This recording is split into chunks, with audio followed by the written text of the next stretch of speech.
Okay, so beginning the day, it's day 2, hopefully people settling in maybe just a bit, letting some of the energies of the world dissipate. Probably still feeling the effects, the momentum of that energy, at least to some extent. And with the container of the retreat, could be that some of the old habits and tendencies are starting to bubble up a little bit, stuff that we often don't see because we are involved and engaged and distracted with the world around us. But coming on retreat's an opportunity to see these underlying conditions, these underlying traits, inclinations, tendencies, and see how most of the time, reflecting most of the time, that we act kind of stimulus response without thinking about it too much. Something unpleasant comes our way, we try and get rid of it. When something pleasant comes our way, we delight in it, engage in it, seek more of it, kind of ping-pong back and forth between these realities, seeking pleasure and avoiding pain, and generally not seeing all the rest that's kind of in between. So the retreat's an opportunity not only to develop formal practice, but with meditation. This is more than a meditation retreat. We're looking to get some insight into the nature of our mind in all conditions. This is an opportunity to deepen a little bit, to reduce some of the distractions. But what we do here is hopefully, to some extent, what we will try, or what we try to do in our daily life. With the monastic retreat container, there's some additional restraints that we put in. Simplification, letting go. And that's what a monastic retreat is all about. It is maybe different from some other ones that are strictly oriented towards developing samatha vipassana, formal meditation retreat with techniques and those kinds of instructions around the contemplative aspect of our practice. But there's so much more to practice than just developing mindfulness and samadhi. So we aim to replicate a little bit of that here, to highlight these underlying patterns. And it's really these patterns that keep us embedded in dukkha, suffering, the first noble truth. So there's different kinds of dukkha. There's the dukkha of the natural world, natural conditions, the painful aspects of just living life as a human being that we can't avoid: sickness, old age, death, as we chanted this morning, inevitable consequences of being born in a human body. That's not the kind of dukkha that the Buddha is talking about in the Four Noble Truths. A different kind of dukkha is the mental mental dukkha that we can experience in response to the conditions of the world, the conditions of our lives. That resistance, that not wanting, that craving for things that are pleasant, wishing to annihilate ourselves against those things that are unpleasant, avoidance, anger, irritation, resistance, aversion. So the sensual craving and the aversion that we feel, and the general overall confusion as to what's going on and how did I get here? Why do I keep suffering? So that's the kind of dukkha that the Buddha talked about of the first noble truth, of the Four Noble Truths. The dukkha of the Four Noble Truths is that which we don't have to experience. So we all come with our own set of patterns in the mind, our own inclinations, our own baggage, if you will, from past conditioning, habits, tendencies, traits, ways of seeing things, ways of perceiving the world and the people around us that we think will give us some sort of happiness, or at least get rid of some of the unpleasant things. We've developed a whole set of responses, mental, verbal, in body also, body, speech, and mind, a whole set of responses to try and alleviate that sense of dis-ease that seems to, if not being felt directly, is permeating underneath our, just underneath our awareness, this kind of subtle sense of something's not quite right. Everything seems to be right. I've got everything I need, but something's not quite right. And then that informs our daily life. So these patterns of response we keep getting into, and we keep on, responding to difficult situations in the same way, sometimes getting some temporary relief, and when we do, that reinforces the pattern, but oftentimes it's not very long-lasting. The Buddha has some really graphic similes of this kind of response patterns that we engage in that we don't actually see very clearly most of the time. Most of the really graphic ones are in relation to sense craving, but I think you can really apply it to all the forms of dukkha that we find ourselves getting into, all the response patterns, whether it's in the realm of sense craving or in the realm of aversion, in the realm of confusion, anxiety, fear, all those delusional states.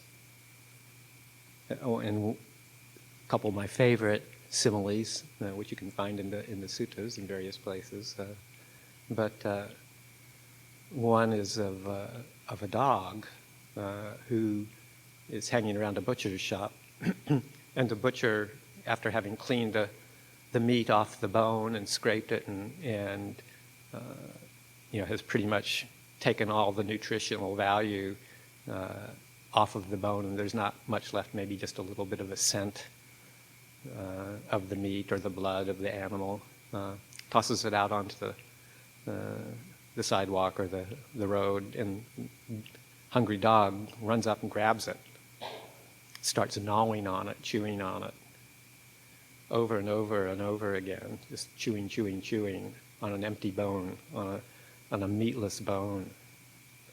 Even if somebody comes along and tries to take it from him, the dog will, gnarl and gnash his teeth and defend his right to the bone, possess the bone.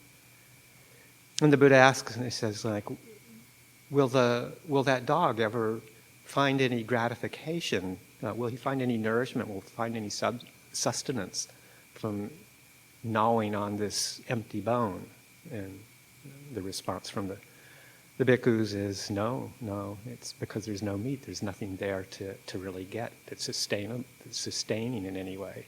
Yet the dog keeps on chewing and hoping to get something from this bone, even to the point of defending it with its life. So chewing on a meatless bone is one of those graphic similes, which I think kind of aptly describes sometimes how we just keep on with the same old habit patterns, the same old response patterns, the seeking craving, seeking delight, the aversion or irritation or habits of speech that we can find ourselves getting into and regretting later, because they've provided a bit of relief, but not much in the long run, just like chewing on an empty bone. We keep doing it over and over because we don't know any better. Or the simile of holding a torch, a burning torch like a grass torch in front of you to light the way, hoping that it will provide the path, direction on the path that you're walking in. But even when confronted with an ongoing wind, and that wind is blowing it right in your face and burning you, yet you still hold on to that grass torch in hopes that it will get you to safety and security, and all it's doing is burning you. So again, that kind of sense of grasping onto our old habits and patterns, thinking that it will bring us some long-term contentment, but it just not ever being able to fill the bill.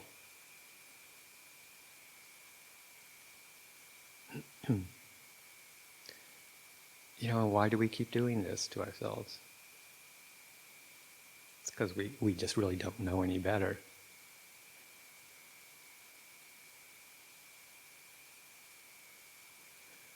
So that's the part of human existence that's quite painful, quite deep.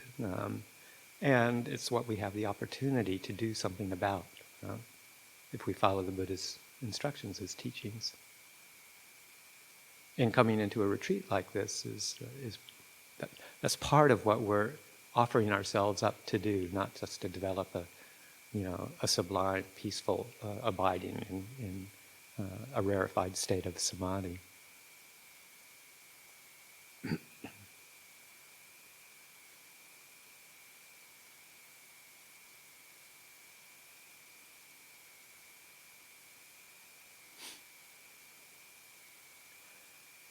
So these inevitable patterns is the word that Ajahn Sucitto often uses for perceptions. And then the responses, the sankhara, the ways we speak and act and think are programs, as he terms it, the sankhara. So we've got the chitta sankhara. We've heard that term, we chanted about it this morning in the Anapanasati Sutta, in the second set of four, the 4 sets of 4. This was in the second set, Chitta Sankhara, experiencing the Chitta Sankhara and soothing, calming the Chitta Sankhara. These Chitta Sankhara, translated as mental formations, generally referred to in the suttas as perceptions and feeling, which come with any moment of experience, any moment of contact, a perception based on memory, past experience, a way to identify that mental quality or that mental habit, that mental pattern, we call it perception, sanya. And there's always a feeling, tone that goes along with it, vedana, pleasant or unpleasant. And it's these two factors that we find ourselves wrapped up in over and over and over again. Perceptions, biases, identification with its concomitant feeling of generally pleasant or unpleasant in some gross or subtle way, and then also that middle area of neutral. And that's how we just keep responding over and over and over again to the world, based on these perceptual patterns and the feeling associated with it. And everything we say, do, or think reinforces those patterns and those subsequent feelings. Kind of catch ourselves in a vicious cycle.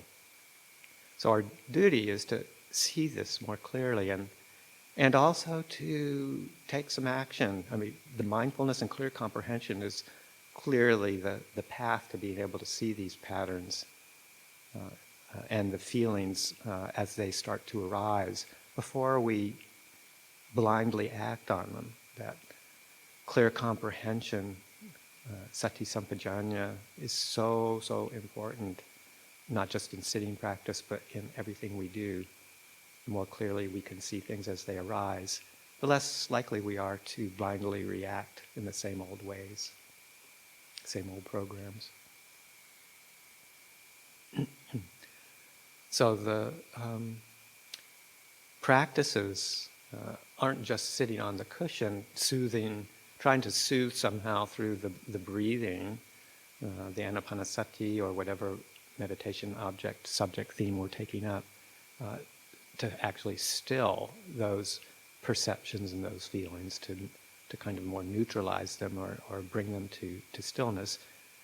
And of course that's part of the important formal practice, but everything else we're doing, there's many other things that we're doing to help contribute to that settling, that soothing of the chitta sankhara, the perceptions and the feelings, the patterns. And we get to experience a little bit of that right here on the retreat. So take some time to reflect on and notice the effects of structure of a monastic retreat, the sense restraint, very important part of a monastic style of practice or a renunciate style of practice. Trying not to get lost in the features of the sense realm. Sense restraint doesn't mean closing off all sensory experience. We're not trying to put ourselves in a sensory deprivation kind of a tank, but which is why we don't really strongly emphasize, keeping your eyes downcast, not looking anywhere, not engaging if there's a need to engage, but simplifying that process through not attending to what's called the attractive or unattractive signs and features of the sense world.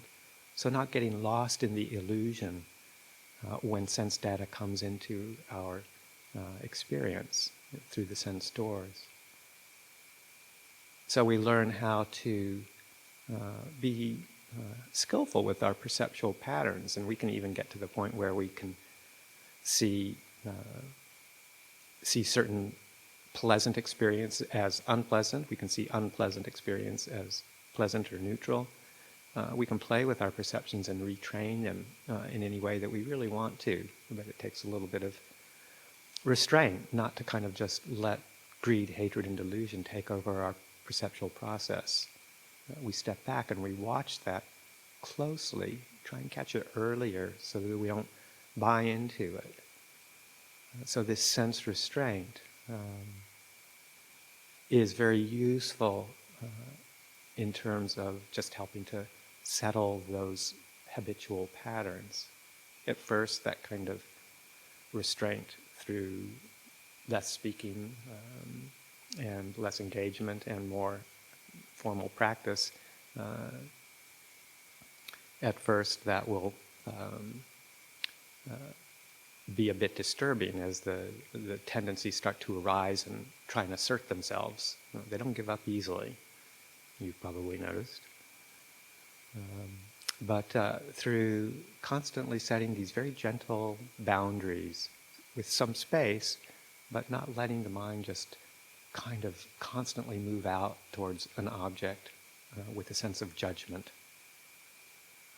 is a way to help start containing that outward movement of mind towards action based on old habits.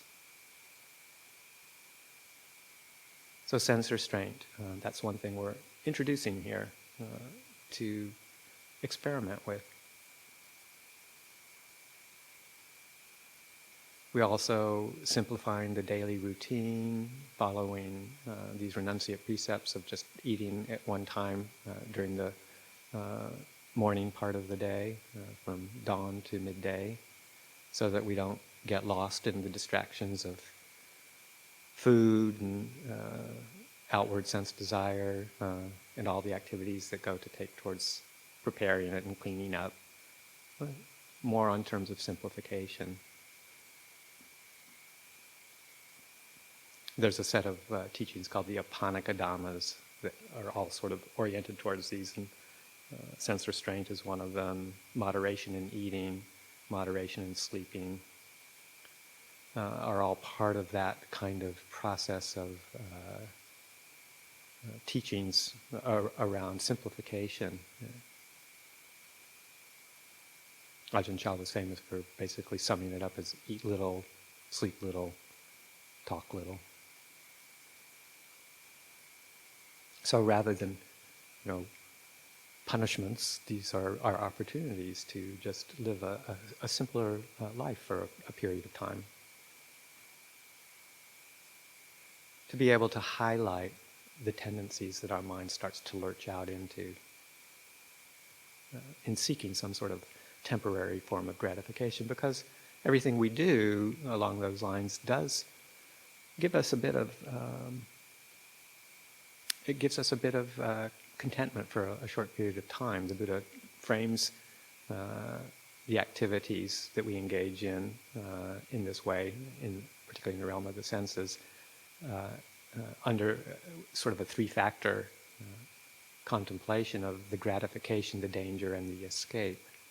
So he's not saying that there's no gratification in the sense world in what we do to gratify our drives and to take care of unpleasant things, to seek pleasure, avoid pain, but that they're essentially the downside, the danger in this is the temporary nature, and the fact that they also reinforce the same old patterns. So every time we act on that kind of craving or craving to avoid, then we reinforce it. Get a little pleasure, get a little bit of contentment, temporary relief, and then setting the stage for more. Just like the dog chewing the bone, the meatless bone. The escape is this seeing very clearly and not attending to those signs and features of that which we think is so attractive, or the ways that we have normally engaged in to try and avoid them. We learn how to restructure our reactions that involves some sort of holding back, some sort of resisting the urge to just act on it, whether for better or for worse.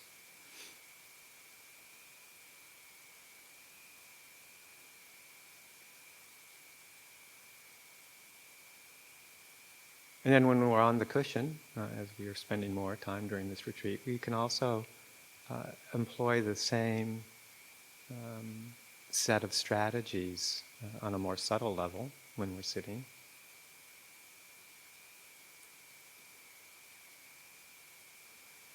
So when we find ourselves in a period of meditation and some of these patterns are starting to emerge, the memories of a conversation that we had with somebody and generating the thoughts of how we should have responded, or what we're going to say to that person the next time, or reliving the whole story all over again, adding more data to it, adding more energy to it. We pick that up and we recognize that, okay, this is reacting to a perception.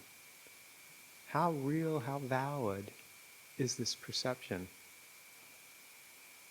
Am I missing something? Am I only attending to certain qualities of that person? Or it could be something that's very attractive, just in the realm of other people again, sensual desire. You see somebody who's attractive, and what you notice are all the things that your that sense desire wants to notice. It ignores all the things it doesn't want to notice, because it might kind of destroy that perception, destroy that illusion. So we have a selective perceptual process that we can start to untangle and unwind.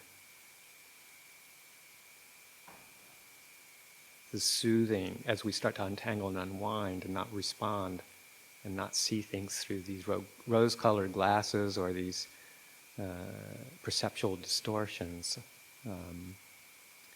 then we can start to respond in an appropriate way, in a balanced way, so as not to get entangled in the same old,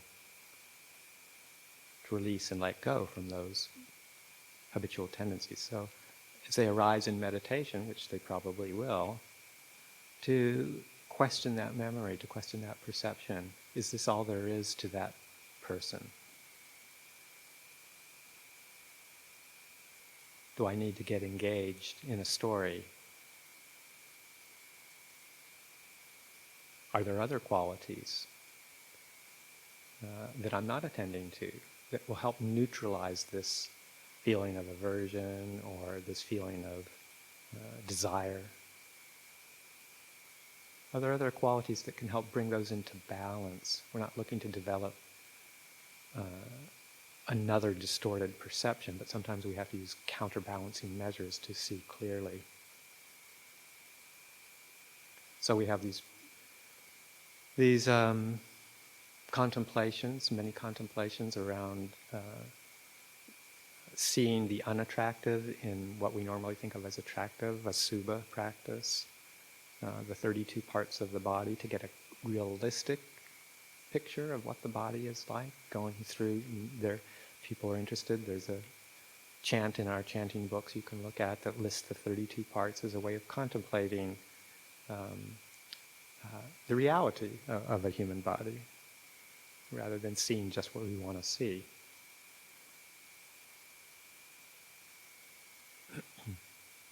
Or we can address the tendency to habitually see things in a negative light, to only remember the stories and the speech and the behaviors of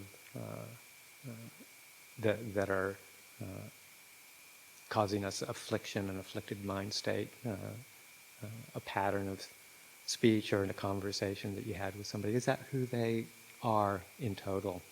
Are there other aspects of that person that we can shift our attention to? So this wise attention, yoniso manasikara, wise attention, is so important in this process of perception changing.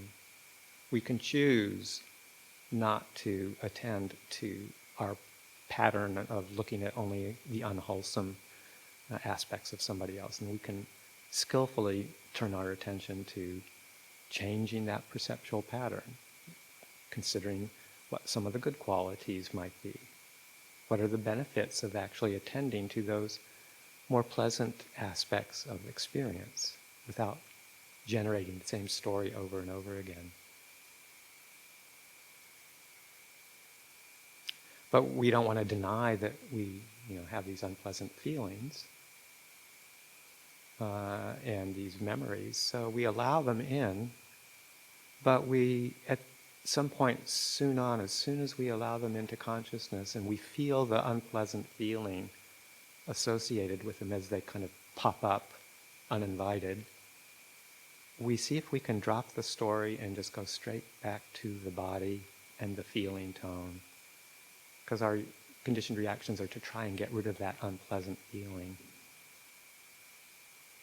So we have to acknowledge that there is this perception, this memory, this remembered conversation.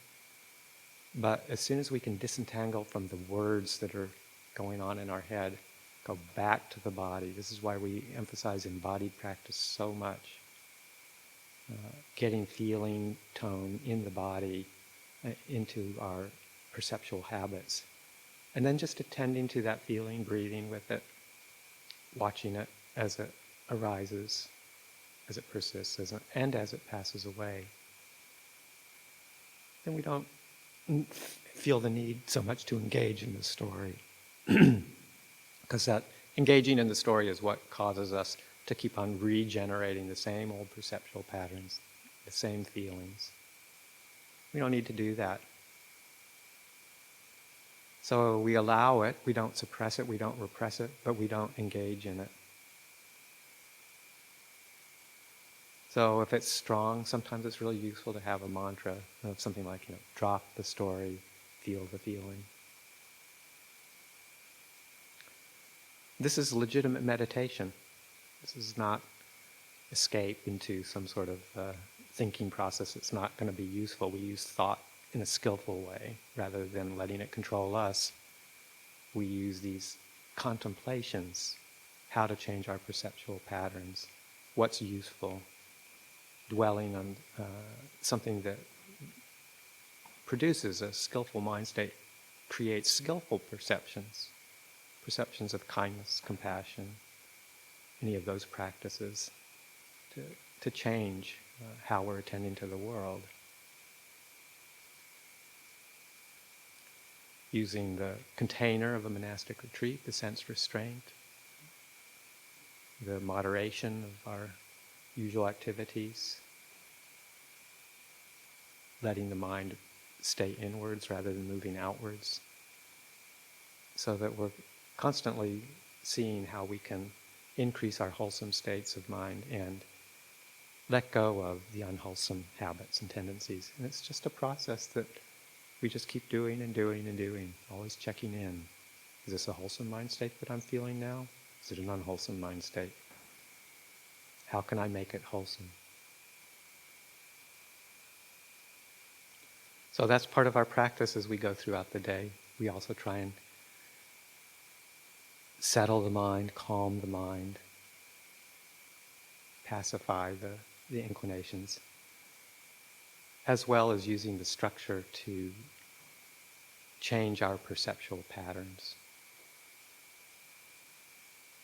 and attend to that which is skillful, wholesome, and produces a peaceful, open state of mind. And then that will then move into our more settling meditation practice. We'll be able to kind of more naturally settle in with those contemplations, like mindfulness of breathing, that will gradually help settle. So we use them together. They play off of each other. You can experiment with that sometime for a bit throughout the day. So we'll sit for another 10-15 minutes quietly.